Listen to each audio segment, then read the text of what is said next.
l'écurie Camille Lepec, très vite en action avec Risque Tout. La casaque orange au centre, Samigueuse de Forgan, qui progresse en dedans. Et puis où s'en trouve Roi du Lupin? Mais il attend en début de parcours, on sait qu'il aime bien se cacher dans le peloton. Il est parti, c'est l'essentiel, Roi du Lupin. À l'arrière-garde, c'est Paladin Bleu qui est parti quand même dernier. Ça se passe pas trop bien.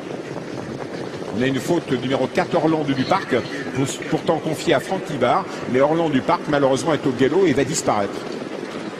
Passage dans les tribunes avec Samigaz de Forgan qui voit venir Potin Mélois en tête. Potin du Mélois, en général, dans un peloton, fait du potin parce qu'il aime bien prendre la direction d'épreuve et il est au commandement, Potin Mélois. En deuxième position, le grand Royal Tito, mais à l'extérieur, c'est Kému Décublé qui est lancé par Eric Raffin, la casaque de Francis Garner, qui se rapproche très vite et qui prend la tête. Kému Décublé, comme à ses plus beaux jours, pour sa rentrée aujourd'hui, prend la direction d'épreuve. En deuxième position, Royal Tito, en compagnie de Potin Mélois, où se retrouve Roi du Lupin est 5/6e, faute de Royal Tito.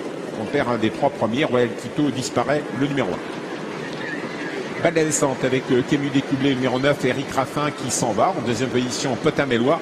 À plusieurs longueurs, Samigaz de Forgan qui a la casaque rose en dedans. Casaque orange pour Risque Tout. Un peu plus loin, Roi du Lupin qui attend comme à son habitude. Mais Eric Raffin sait que Roi du Lupin attend dans un parcours et tente sa chance comme ça en prenant plusieurs longueurs d'avance pour essayer de se prémunir d'un retour de Roi du Lupin. 1400 mètres à parcourir avec Kému Décublé qui est sorti du peloton. Potin Mélois qui en général mène la danse ne peut pas le suivre pour l'instant mais il est bon deuxième. Il y a plusieurs longueurs, Samigaz de Forgan. On voit Roi du Lupin qui a certainement les ordres d'attendre pendant longtemps, qui se rapproche gentiment. Heureusement que Risque Tout le ramène. On va à 1200 mètres du poteau avec Kému Décublé, toujours au commandement. Deuxième position, Potin Mélois. Et voilà, Roi du Lupin. On retrouve des couleurs quand on a joué Roi du Lupin, parce que maintenant, il est plus très loin. Et puis, un bel effort également de Précieux Périne qui s'infiltre le long de la corne. Paladin Bleu, qui était parti dernier, se rapproche également avec la petite Margot Grelier. On va comme ça vers les 800 derniers mètres avec Kému Décublé, numéro 9, Eric Raffin, attaqué à l'extérieur par Risque Tout, Julien Raffestin. Roi du Lupin qui est empoigné par Antoine Wills, car on sait que Anthony Barrier est sur la touche pendant quelques jours. La 4e place pour Potin Mélois. Voilà, le contre s'enclenche avec Kému Décublé, avec Risque Tout dans leur sillage. La toque jaune, c'est le grand favori, c'est Roi du Lupin.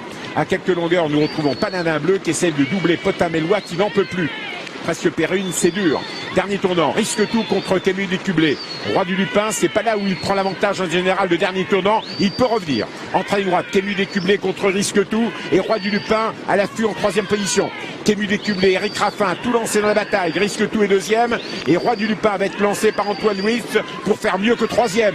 Entrée droite, qui va gagner? Roi du Lupin à l'extérieur, Kému Décublé ou Risque Tout? Roi du Lupin, le roi passe à l'attaque à l'extérieur. Ça va être saignant. Roi du Lupin à l'extérieur, Kému Décublé le long d'accorde et Risque Tout. Roi du Lupin, Kému Décublé, Eric Raffin, Antoine Wills pour Jean-Pierre Marion, pour Jean-Paul Marmion. C'est fait pour le numéro 8, Roi du Lupin qui l'a emporté. Pour la 2e place, il est courageux Kému Décublé, mais Risque Tout a également sa chance pour cette 2e place. Il n'y aura rien pour la 2e et la 3e place, mais le roi du Lupin a gagné.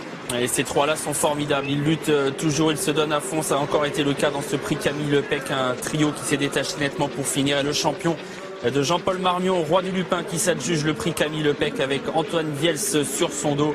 Roi du Lupin, le grand favori qui répond présent et qui devance Risque Tout, qui prend un tout petit quelque chose au passage du poteau. Mais qui le prend quand même. C'est ça, sur Kému Décublé. Roi du Lupin peut-être plus facilement que Nadic Lécart à l'arrivée, parce qu'on le sait, il a tendance un peu à se reprendre quand il prend l'avantage, messieurs. Oui, c'est vrai, mais bon, il le fait et finalement il s'économise et il dure et à chaque fois il l'emporte. Bravo Jean-Paul Marmion, bravo à tout le monde. Anthony qui aurait préféré être sur son dos mais doit être content aussi de la victoire du cheval puisque c'est une victoire de l'écurie. Antoine Vez ravi de suppléer Anthony Barrier. Toujours est-il que le cheval l'a fait de fort belle manière. Moi je dirais bravo à Frédéric Prat parce que préparer un vieux cheval comme Kému Décublé qui n'a pas couru depuis le mois d'avril et faire la performance qu'il faut aujourd'hui, bravo à l'entraîneur. On sait qu'il est adroit mais il le prouve encore une fois. Potin Mélois n'avait plus d'allure dans le dernier tournant. Regardez là, il commence à passer carrément à l'amble et tout. Donc ça m'a permis d'être 5e dans ce groupe 2. Mon vieux cheval a fait encore ce qu'il pouvait. Il court encore de première, mais bon, on tombe sur des chevaux pas faciles. Et la lutte est magnifique derrière. Regardez, Risque Tout, Kému Décublé. Roi du Lupin obligé d'être sollicité. Paladin Bleu qui avait qui était parti très lentement, trace un bon dernier kilomètre pour prendre une 4e place à distance. Et puis bien sûr déception avec Orlando du Parc qui est parti au galop, qui a fait la faute assez rapidement et Franck Nihard n'arrivait pas à l'arrêter. Potamelwa un petit peu juste dans le dernier tournant. Et puis Sami Kass de Forgan qui a connu des problèmes d'allure alors qu'il était bien placé dans le parcours.